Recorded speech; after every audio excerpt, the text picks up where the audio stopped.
Me llamo Augusto Fernández,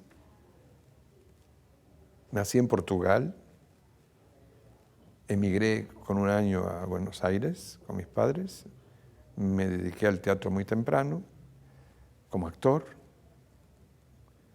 He sido niño actor y luego más tarde adolescente actor y después director y profesor y entrenador de actores profesionales. Lo que es curioso es que mis padres, a diferencia de otros inmigrantes, querían que nosotros fuéramos artistas, porque ellos un poco lo eran. O sea, mi padre era el que enseñaba todas las danzas y los cantos en el club ese, y mi madre actuaba. Y parece ser que en el pueblo ellos actuaban, y mi padre hacía siempre que si hacía la pasión, era así el diablo, ¿no? Tal es así, cuando mucho más tarde yo fui al pueblo ese por primera vez, se acordaban de mí, de haberme llevado en brazos y demás, y yo era bastante mayorcito, y se acordaban de mi padre, que era una especie de demonio así, con las chicas y eso, y que, bueno, que siempre actuaba, y que actuaba muy bien, y que tenía mucha simpatía. De hecho, era una especie de jugador en la vida, mi padre, ¿no? Porque jugaba a todo, es decir, para él la vida era una fiesta. Era un burro de trabajo, pero de todas maneras el juego de jugar era una de las cosas que hacía, y después las mujeres y la fiesta, ¿no? Y el club y bebía bastante, ¿no? Típico, ¿no? Una especie de macho lusitano así, que hacía pulseadas, hacía, en fin, juegos de fuerza para demostrar, en fin. Lo que sí es curioso es que yo ya mostraba que lo que quería hacer era pintar. De hecho, tenía bastantes condiciones para mi edad, y yo hacía todos los pizarrones en el colegio, y, en fin, y quería eso. Y mi madre nunca quiso que yo aprendiera a pintar porque decía que iba a haber desnudos muy temprano. Entonces me metió en la radio, en la pandilla Marilyn, con 4 años, y después en el Teatro Infantil Labardén, ¿no? Con 5 y medio, no llegaba a 6. Y entonces, bueno, en el Teatro Infantil Labardén hacíamos muchas cosas, aprendíamos danzas folclóricas, danza clásica, canto, y además hacíamos funciones todos los fines de semana. Viajábamos a los colegios y hacíamos funciones, o sea que yo estaba actuando desde chiquito. De ahí que ya con 11 años empecé a hacer radio, mucho. Y inclusive en 6º grado yo tuve, mi maestro era el director de Radio Escuela Argentina, o sea que prácticamente yo no estudiaba, me hacían trabajar. Y en esa época ganaba más que mi padre, por supuesto, ¿no? O sea, prácticamente todas las radios que existían, todos los chicos de esas radios lo hacíamos 2, uno que se llamaba Jorgito Arias, que después desapareció del panorama, y yo. Trabajabas en El Mundo, en Belgrano, en tal radioteatro, en tal otro, en fin. Yo no recuerdo muy bien, pero lo que sí creo es que yo primero hice una película con 11 años y salí de una prueba. Y mi madre me iba a acompañar a la filmación, ¿viste? La típica madre que iba a tejer ahí, a esperarme, llevarme y traerme realmente con una abnegación encomiable, pobre. Porque yo creo que se proyectaba en nosotros, en mi hermana y en mí. Y a mi hermana la metió en danzas clásicas, pero a mi hermana no le interesaba demasiado. Después hizo como flamenco, y en fin, bueno. Todo inducido por mi madre, por supuesto, ¿no? Y a mí me fue bien. Inmediatamente en el Labardén empecé a descubrir que yo tenía condiciones. O sea que de pronto la profesora, una vez que faltaba un tipo que era mayor que yo, preguntó quién se sabía el papel y yo me lo sabía de memoria, pero por escucharlo. Y pasé y se entusiasmó la mujer, eso recuerdo, porque a partir de ese momento empecé a hacer casi todos los primeros papeles, en fin. Y entonces, claro, en la prueba también la pasé así rápidamente. Esa primera película fue Almafuerte, con Narciso Bañez Menta, y yo hacía su primer alumno. Y después trabajé bastante en cine. Ya a partir de ahí se empezó a conectar la cuestión, no sé quién me llevó a la radio, me invitaron a la radio y también respondí rápidamente, ¿no? Y prácticamente no paré de trabajar, porque después como adolescente, después de haber terminado en Labardén, empecé a hacer los galancitos de adolescentes en la radio. Y yo así, como pariente lejano, era pariente lejano de Nené Cascallar, no sé si te suena. Nené Cascallar fue una especie de Pope del radioteatro, que no solamente hizo en la radio el radioteatro, con figuras estelares y demás, sino que después en la televisión hizo un programa que fue famoso que se llamaba Cuatro hombres para Eva, también con un rating impresionante, en donde estaban Rodolfo Bebán, Lupi apareció allí por primera vez. Y bueno, yo hacía los galancitos adolescentes, ¿no? Y entonces, prácticamente Labardén, que fue realmente algo importantísimo para todo adolescente que le toca una experiencia semejante, a tal punto que yo en el barrio y en el colegio no podía hablar del Labardén, porque era una vida totalmente chiflada para esa gente y iban a pensar que me estaba mandando la parte, ¿no? Y de hecho, los profesores del Teatro Infantil Labardén, que en esa época no es el teatro infantil de ahora es una institución seria y en donde lo pedagógico ha tenido mucha importancia. En aquel momento no, enseñaban a lo bestia, ¿no? Prácticamente. La profesora de teatro, Blanca de la Vega, hasta nos pegaba. Y entonces, no sé, aprendíamos a declamar. Entonces, cuando terminó el Labardén, que fue muy angustioso para todos, yo quedé como a la buena de Dios, como adolescente. Resulta que afuera no era lo mismo, ¿no? Y claro, a partir de allí empieza otra historia, donde aparece la necesidad de seguir creciendo, y entonces me metí en el Conservatorio Beethoven inmediatamente, que era de esta Blanca de la Vega, se llamaba la profesora, y bueno, me recibí de profesora de declamación, prácticamente, con 17 años. Entonces, yo ya sentía que la cosa pasaba por otro lado, que no tenía que ver con declamar, pero bueno, eso me daba a mí un oficio que me permitía trabajar, porque hacía lo que todos los actores hacían en ese momento. Entonces, bueno, seguí trabajando, empecé a trabajar en teatro, en Cervantes. Me acuerdo que lo primero que hice fue El último perro, no me acuerdo del autor cómo se llama, pero en ese momento con figuras como Milagros de la Vega, Goldeflamy, Bianco, no sé si a vos te dicen algo esas figuras, pero bueno, son glorias del pasado, y yo estaba allí como niño actor, más o menos. De pronto, entre esas cosas que fueron importantes en mi vida, apareció el teatro independiente. Yo sabía que existía, pero creía que era una cosa menor, hasta que me llevaron a ver un espectáculo de Nuevo Teatro, que en ese momento era el teatro independiente por excelencia, con la dirección de Asquini y Labuero, y estrenaban Madre Coraje de Brecht. Y el teatro independiente nace en el año 28 con el propósito del repertorio. Es decir, acá el teatro comercial no estrenaba autores extranjeros.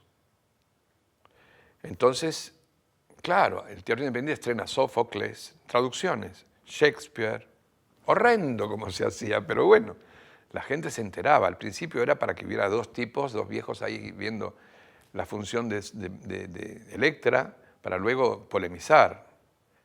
Pero bueno, Brecht lo estrena Nuevo Teatro. Hasta ese momento, Brecht, que ya era una especie de figura del siglo XX, no se lo conocía. Y a mí la obra me impresionó mucho, y el trabajo de la puesta en escena, sobre todo, también. Eso no lo veía yo en el teatro comercial, ¿no? Y entramos al Nuevo Teatro, ¿no? Eso fue también un periodo de formación, porque como integrantes nuevos teníamos que lavar los baños, enderezar los clavos, era terrible. Pero nos dieron laburo enseguida. Nosotros empezamos a trabajar, Novoa y yo empezamos a trabajar enseguida porque éramos actores. Teníamos un oficio que a lo mejor algunos integrantes de Nuevo Teatro no tenían. Y te lo sintetizo. Los actores más importantes que tenía Nuevo Teatro eran Gandolfo y Alterio. Y bueno, prácticamente Gandolfo se quería empezar a independizar y quería empezar a dirigir, y le dieron la oportunidad de dirigir, ¿no? Y a otro tipo que se llamaba Roberto Arcelux también le dieron la oportunidad de dirigir, y yo prácticamente trabajé en las dos cosas, Novoa también. De hecho se hizo un Leonce y Lena que tuvo mucho éxito, yo hacía el Leonce de Büchner, ¿no? Y una oratoria de Bertolt Brecht, un oratorio que se llamaba La condena de Lucullus. Una obra que cuando él la hizo tuvo muchos problemas con el Partido Comunista de Alemania, ¿no? Porque, entre otras cosas, atacaba la guerra y le hicieron una crítica constructiva de esas que hace el partido, como que hay guerras justas y hay guerras buenas. Claro, imagínate que la Unión Soviética acababa de defenestrar a Alemania en una guerra terrible, de manera que no iban a aceptar esa idea de que la guerra es terrible siempre, ¿no? Y Brecht se mantuvo en lo suyo.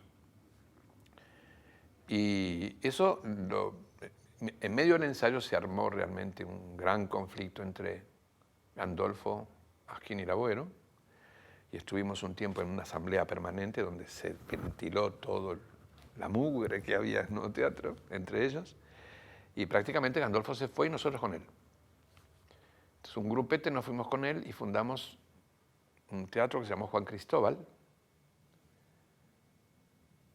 en homenaje a Román Roland con su Juan Cristóbal, y hicimos cosas 2 años, y a los 2 años nos propusieron sumarnos a La Máscara, al Teatro La Máscara, que había quedado prácticamente sin los actores importantes, que se habían ido todos.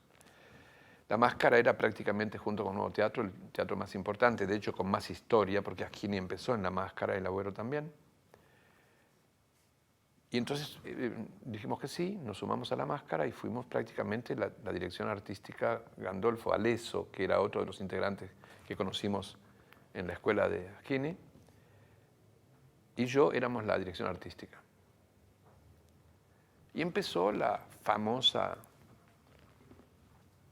Máscara, no sé si vos escuchaste hablar alguna vez algo de eso, en donde comenzó todo lo que soy el teatro, lo que soy el actor. Y todo comenzó porque yo recuerdo que estaba muy impresionado con el cine americano, sobre todo con los actores, y que tenía mucho que ver con Stanislavski, ¿no? Con este gran maestro ruso, gran actor ruso, gran iniciador de todo un movimiento. Romain Rolland era, junto con Hermann Hesse, los escritores de los jóvenes, prácticamente, y Romain Rolland tenía ese dicho, el teatro será pueblo, no será nada, que estaba en la puerta de La Máscara, ¿no? Y inolvidable ese libro, lo comentábamos todos, porque estábamos muy emocionados con él. De hecho, hay pasajes que yo no me los olvido, ¿no? Y entonces, claro, empezamos a leer Stanislavski porque yo empecé a saber que había un group theater en Estados Unidos que había empezado todo ese movimiento del cual participaba o era hijo directo Marlon Brando y algunos otros, y que transformaba prácticamente la forma de actuar del actor americano. Y yo estaba muy impresionado con eso, entonces quería ver qué pasaba con ese Stanislavski. Y me acuerdo que yo propuse hacer un seminario dentro de La Máscara, pero para reflexionar sobre el libro de Stanislavski y la preparación del actor. Y fue muy interesante ese trabajo, ¿no? Pero ahí había un integrante nuevo, un chico bastante jovencito, que dijo, hay una mujer acá, una austríaca que enseña teatro. ¿Quién es? Hedy Krila, una tal Hedy Krila ahí en Cerrito, en su departamento, enseña teatro. Entonces empezamos a averiguar quién era y sabíamos que era, bueno, la maestra de los galancetes del cine, que nosotros detestábamos, de Franz Nelson, de Erika Wagner, de Carlos Estrada, ¿me entiendes? Entonces, pero un día Aleso y yo nos fuimos allá a hablar con ella. Y nos dijo, miren, yo si aplico algunas cosas que tienen que ver con Stanislavski, es porque me interesan las reflexiones de Stanislavski sobre el teatro, pero yo no soy discípula ni de Stanislavski, ni nunca estudié con nadie que enseñara Stanislavski. Son cosas que yo tomo de eso que leo en Stanislavski. Entonces nosotros dijimos, nosotros también estamos interesados en eso y queríamos tomar clases con usted. Bueno, entonces les propusimos a La Máscara, que eran, no sé, había como 28 integrantes, una cosa así, en asamblea, que queríamos llevar a la Acrila, porque en ese momento el teatro independiente había como dos corrientes muy marcadas. Una que era, a partir de la FATE, la Federación de Teatros Independientes, salir a los barrios, hacer como movidas de ese tipo, hacer teatro popular, llevar Molière, llevar esto y lo otro, lo cual era una empresa tremenda, y nosotros que decíamos que no, que teníamos que aprovechar ahora para formarnos, que el teatro que hacíamos era muy malo, no le gustaba nada lo que decíamos, que era malo, y que podríamos mejorar y aprovechar esa situación. Entonces, claro, cuando planteamos eso, el grueso del elenco, del grupo, donde había mucha gente que trabajaba sin ningún interés, ni siquiera el de actuar, sino que venía a ayudar para hacer escenografías, para acomodar, ¿no? Gente absolutamente de servicio realmente, ¿no? Nada, no quería saber nada con eso, porque ellos, claro, no participaban, querían que el teatro saliera a los barrios. Y nosotros no queríamos saber nada, la dirección artística. Y entonces, como la Acrila no pudo entrar en La Máscara, un grupete nos fuimos a estudiar con ella a su casa. Y bueno, ahí empezó todo, porque yo me acuerdo de la primera clase que tuvimos con ella, fue muy impactante para mí. Dije, bueno, esto es lo que, sí, ahora va a ser largo, pero es para allá, con toda seguridad, ¿no? Y yo diría que ahí, junto con otras cosas que estaban pasando, nació otra forma de actuar. De hecho, lo bueno del asunto fue que ese grupete que fuimos a estudiar con ella, curiosamente tuvo la suerte de ser el elenco de una obra que era Cándida, de Bernard Shaw, donde iba a dirigir Gandolfo. Al final, como la Acrila empezó a ayudar en la interpretación, lo dirigieron Gandolfo y la Acrila, y sobre todo la Acrila porque Gandolfo actuaba. Y recuerdo que mientras se hacía la función de la noche, nosotros estábamos en el sótano ensayando, y ensayamos 7 meses. Éramos un poco el secreto laboratorio del teatro, y entonces un día decidimos mostrar el primer acto al elenco. Teníamos mucho miedo, porque el elenco estaba en contra de ese grupo de élite, ¿no? De hecho, éramos los actores de más oficio del teatro, ¿no? Eran, bueno, Gandolfo, era Nelly Tesolín, era una tal Pupi Pons, que desapareció del mapa, una tal Raúl Rinaldi, que también se fue a Italia, que era un actor mayor y escribía bastante, Alesso y yo. Nada más. Pero prácticamente yo te diría que el ensayo fue tan rico que fue como un curso acelerado de todo, ¿no? Y lo bueno es que como teníamos oficio podíamos responder. No es que vamos a tener que peregrinar una formación, ¿no? De hecho, en mí yo creo que prendió absolutamente, y en Gandolfo también cambió así completamente. Entonces mostramos el primer acto y cuando terminamos estaban todos llorando de felicidad. Nos vinieron a abrazar, ¿no? ¿Qué había pasado? Misterio. A partir de ahí, la Acrila empezó a enseñar en el teatro. Y hasta ese momento, los actores, al actuar la letra, actuaban de una manera que podemos ver en el famoso cine de oro, es decir, el siglo de oro del cine argentino, ¿no? A mí no me parece ningún cine de oro, me parece terrible, porque ya en ese momento en otras partes del mundo se actuaba diferente. Entonces el actor actuaba la letra, o sea, si tenía una letra que dice, ¿querés un café? Después tenía, qué hermoso día, y hoy, ¿sabés una cosa? Bueno, era todo así, ¿viste? ¿Querés un café? qué hermoso, así, sin transición, nada, sin proceso, qué hermoso día, ¿viste? El hermoso día era así, es decir, ¿sabes una cosa? Así de golpe. Todo el mundo actuaba así, y algunos recitaban encima y ponían la voz, ¿no? Entonces, esta mujer empezó a hablarnos de la continuidad de los procesos, de que el texto no se actúa, de lo que se actúa es la situación, de realmente tratar de incidir en el otro, tomar del otro para reaccionar. Es decir, todo lo que hoy nuestro actor hace, que en ese momento no lo hacía nadie, y empezamos a hacerlo nosotros. Realmente ya no se notaba ninguna costura, o sea, todo era continuado. Y además, otra de las cosas es que no teníamos tonos grabados. O sea, cada noche estaba dependiendo de la interacción. Entonces estaba vivo el asunto. Y yo por primera vez empecé a sentir emociones legítimas, porque yo no es que no me emocionara, ya de chico me emocionaba, pero me emocionaba porque había que emocionarse, no sabía ni lo que hacía. Pero después, cuando empecé a tener más oficio, la emoción empezó a ser un problema. Y otra vez apareció la emoción con un criterio técnico de cómo provocar los procesos. Empecé a entender lo que era la concentración, que antes yo creía que estar concentrado es no hablar con nadie, una cosa así. En fin, nos enseñó el oficio, el buen oficio del actor, y no aquello que era una especie de truchada heredada del mal teatro español, ¿no? Entonces, lo bueno fue que el estreno fue un éxito colosal, y sobre todo con el medio, con los colegas, que no entendían qué había pasado, qué pasó. Entonces, cuando decíamos que era Hedy Krila, empezaron a robárnosla para allá y para acá, ¿entendés? Y la vieja tenía mucha energía, y realmente, como era buena actriz, cuando no podía, marcaba, y era claro lo que ella marcaba, ¿sabes?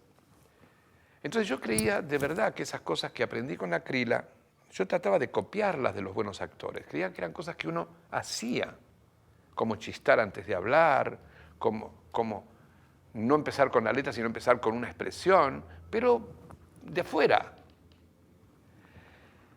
Cuando empecé a entender lo que era Stanislavski, me acuerdo que yo hice un trabajo en una obra de González Tuñón que dirigió Gandolfo, antes de estar con la Krila, en donde yo empecé a tratar de tener algún proceso interior. Y como no sabía bien qué hacer, me acuerdo que me tarareaba una música que a mí me ponía en el estado del personaje, que era muy melancólico el tipo. Siempre decía, todo es muy triste, siempre el personaje, ¿no? Esto es muy triste. Un drogadicto. Y yo creo que debe ser lo mejor que yo hice en mi carrera como actor, porque de verdad la devolución de la gente y de la crítica fue muy grande. Y creo que de verdad yo estaba no sabiendo bien qué hacía, quería arrojarme a otra cosa, pero no tenía idea de los procesos internos, de lo que era pensar en escena, de lo que era no hacer teatro. ¿Sí? Intentar por otro camino que no sea lo visto en el teatro. Y ahí la Krila ha tenido anécdotas que yo siempre comento en la clase que son fundamentales, ¿no? Que me hizo acordar después en mi experiencia con Lee Strasberg, ¿no? Que hacía las mismas cosas, desgraciado. Que si vos hacías algo, decís, ¿qué está haciendo? Te decía, ¿no?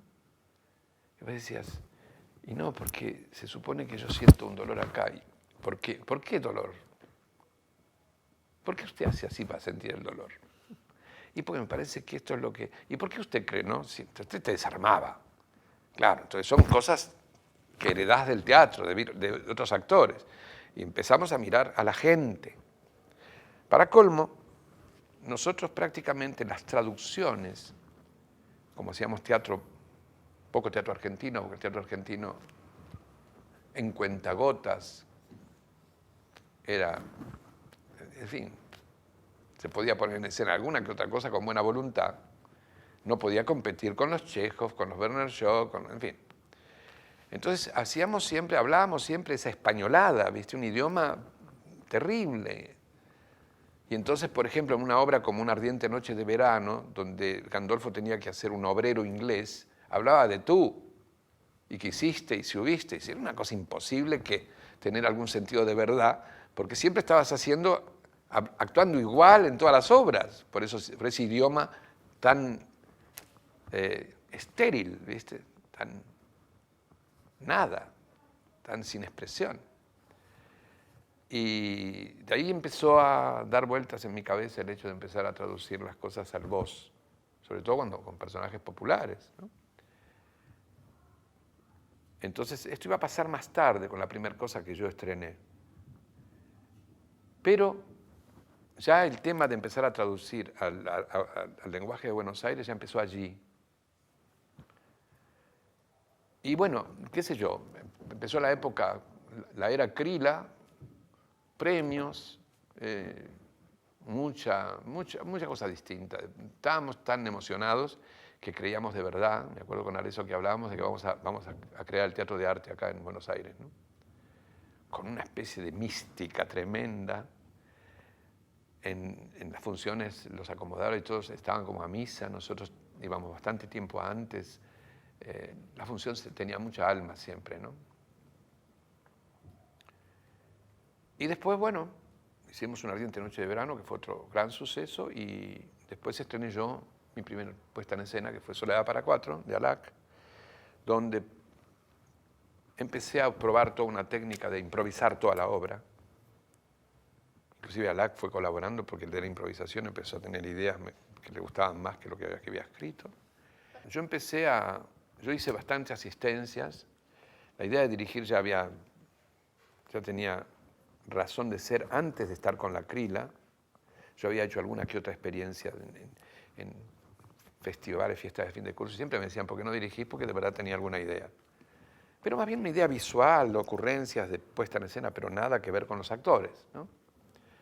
Y entonces empecé yo en el sótano ese, con Aleso, a hacer un primer trabajo de dirección, donde yo trabajaba, que era Recordando con ira, de Osborne.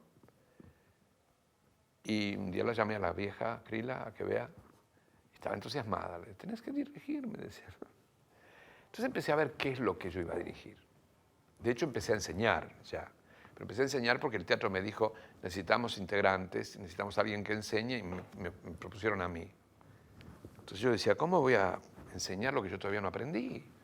Además, es terrible para alguien que enseña lo que todavía no sabe bien. De ahí que los primeros alumnos que tuve fueron Lupi, llegaban de La Plata, que habían visto el espectro que yo hice en Osvaldo con la Krila. Hicimos que la Krila trabajara por primera vez. Y entonces Lupi, Lito, Martín Gemián, Morenito, llegaron de La Plata a ver ese espectros y estaban fascinados con esa nueva manera de trabajar. Y entonces venían a mi camarín y estaban emocionados con lo que hacíamos, porque no lo hacía nadie, ¿no? Y ahí Lito, Martín Gemián, Lupi vinieron a estudiar conmigo. Morenito todavía no. Vinieron a estudiar conmigo, se venían de La Plata 3 veces por semana a estudiar teatro. Lupi trabajaba en un frigorífico, Lito tenía el boliche del padre, y Martín era saxofonista de Watts. Entonces estábamos tomando pruebas y entonces los tomamos a ellos también. Y Lupi era un actor de La Plata que trabajaba en teatro independiente. Ya era un actor talentoso, muy talentoso. Y entonces les propusimos que ingresaran a La Máscara. Y de hecho ingresaron a La Máscara. Y fueron mis primeros alumnos, Elena Tritek, no sé, gente que después siguió una carrera, ¿no? Y yo estaba muy obsesivo con eso de enseñar. Entonces empecé a meter cosas que a mí me importaban. Empecé a sacar todas las ideas de teatro que la gente tenía. Empecé a obligarlos a observar la realidad. Empecé a hablar de otra cosa. Y creo que en ese momento en la enseñanza yo cometí errores garrafales, que seguí cometiendo un rato largo porque evidentemente estábamos en una guerra. Entonces yo estaba muy interesado en que mis alumnos aprendieran a ver. Entonces desarrollaron un sentido crítico tremendo, no quedaba títere con cabeza, y el sentido crítico era más fuerte que lo que ellos aprendían. Entonces el sentido crítico empezó a revertirse, empezaron ellos a perseguirse con un gran sentido autocrítico, con una especie de sobreexigencia, nada beneficiosa. Pero yo no conocía en ese momento otro camino, porque si no saben ver, ¿qué enseño yo?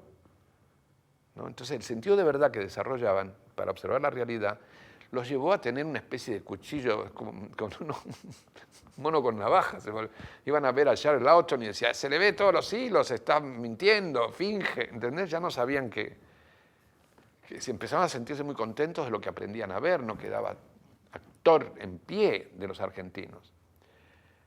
Y creo que eso fue un error grande y que todavía yo diría que Lupi, Lito tienen ese problema de una especie de autoexigencia feroz que a veces no los deja en libertad, ¿no? A pesar de que se los quisieron sacudir, pero también ellos formaban parte de esa guerra. Esa guerra dio sus frutos, o sea, empezó a aparecer otra manera de actuar, de ahí que el teatro independiente con su éxito hizo que, lo de siempre, nos llevaran a la televisión.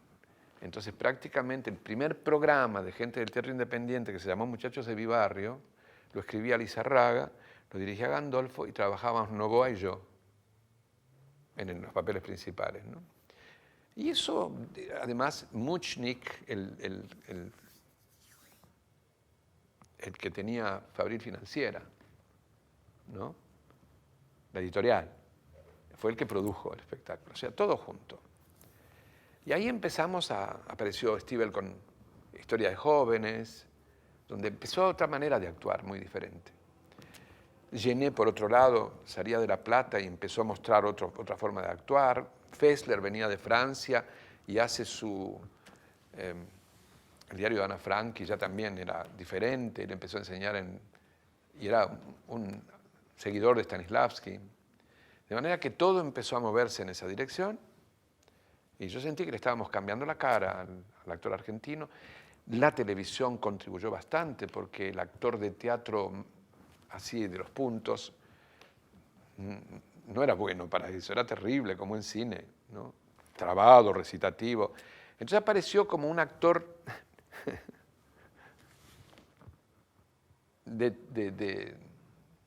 emergente de la gran dificultad de la televisión, que no podía aprenderse la letra. Entonces empezaron a inventar. Entonces apareció una manera de actuar que era inventar la letra, porque no sabían lo que... Pero empezó a soltarse el actor. Empezó a aparecer un actor un poquito más suelto, más continuado, más parecido a lo coloquial de la realidad. Y claro, el otro actor empezó a no ser tan tomado en cuenta, porque era un actor engolado, embarado, falso. Y apareció este nuevo actor de la tele, ¿no? Que después iba a hacer estragos también, pero que en un momento fue como un baño de distensión, ¿no? La solemnidad esa se perdía, lo profúndico también, parecía una manera parecida a la realidad, ¿no? Pareció mucho el canchero, el actor canchero nuestro, y el canchero es un personaje que tiene todo porteño, de manera que le vino fenómeno. Y bueno, yo empecé a hacer mucha televisión en ese momento. Por supuesto, tuve la suerte, como yo siempre digo, que no necesitaba vivir de la televisión, de manera que podía decir que no a un montón de pavadas que me proponían y jamás hice una tira. Y siempre hice, en fin, programas unitarios, como actor y como director. Y por otro lado seguía haciendo teatro, o sea, hice mi primera obra, que fue Soledad para Cuatro, que también con un éxito grande porque la hicimos en Teatro Circular, y como estábamos improvisando, quedó la cosa bastante, para nosotros muy bien, porque habíamos tenido esa experiencia práctica de improvisar todos los días. Y después cuando llegamos al texto, llegamos casi naturalmente, de manera que siempre parecía semi-improvisado. Entonces, cerca de la gente decía, estamos mirando por el ojo de una cerradura, cosa que eso no existía. Entonces, yo elegí Soledad para Cuatro porque quería elegir un autor argentino para ser un chico de la calle, o sea, otra vez alguien de la calle, y no canastos, ¿no? Tú, queréis, ese tipo de cosas.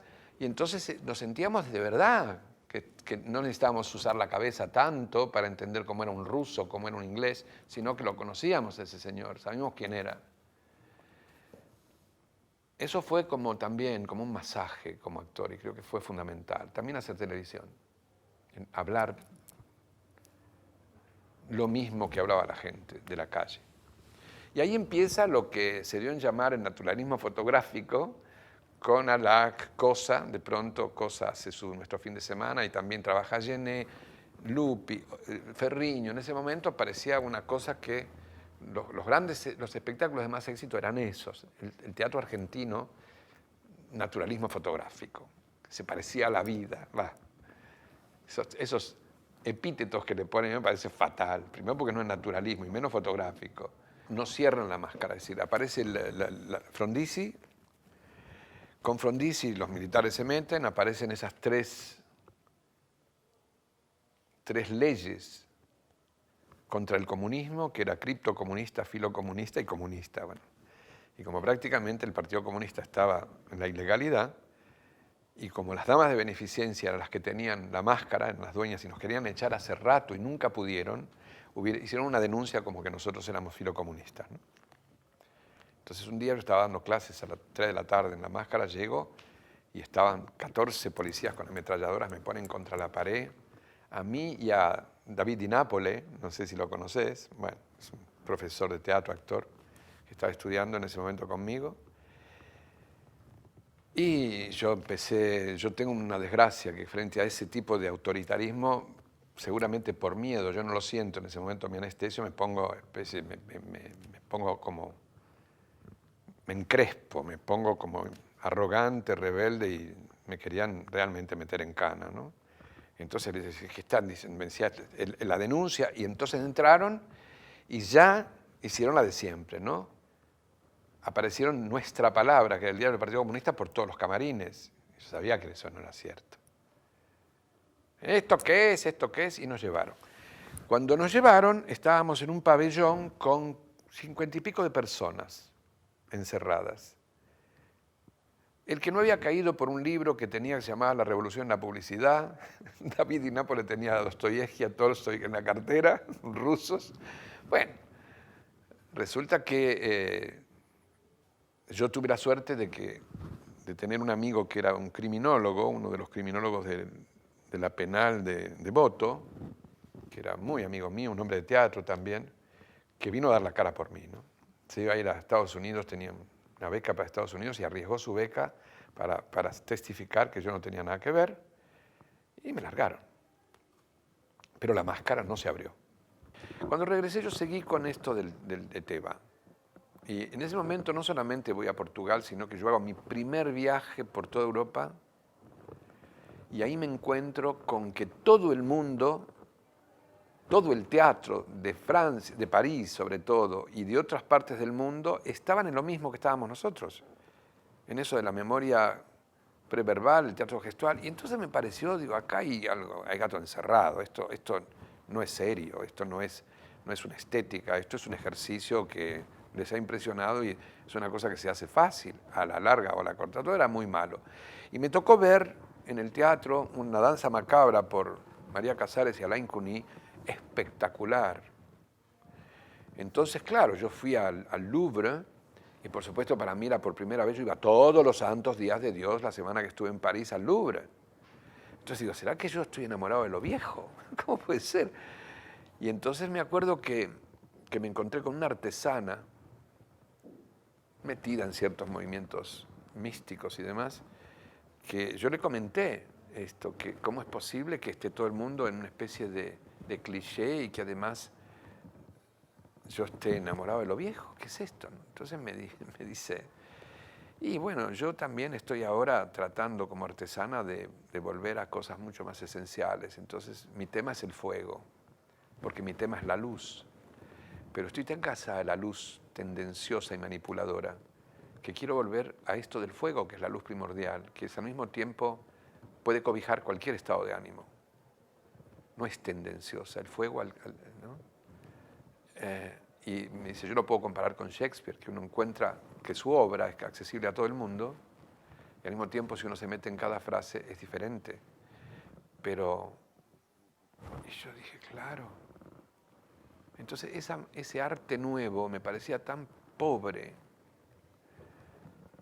Y me acuerdo que me fui a Holstebro a ver un trabajo. Barba recién inauguraba su teatro allí en Holstebro.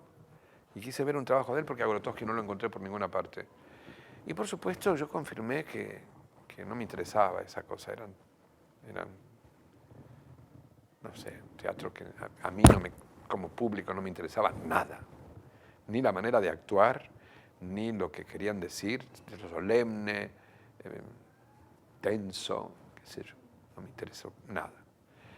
Pero me fue muy bueno verlo. Entonces vine acá y dije, señores, cambiar la nave porque esto está haciéndolo todo el mundo. Yo creo que acá sospechosamente se han creído que un ejercicio, como pasó con alguna pintura, con los primeros cubistas, creyeron que eran ejercicios y después terminaron siendo una estética, ¿no? Que ya se pasó.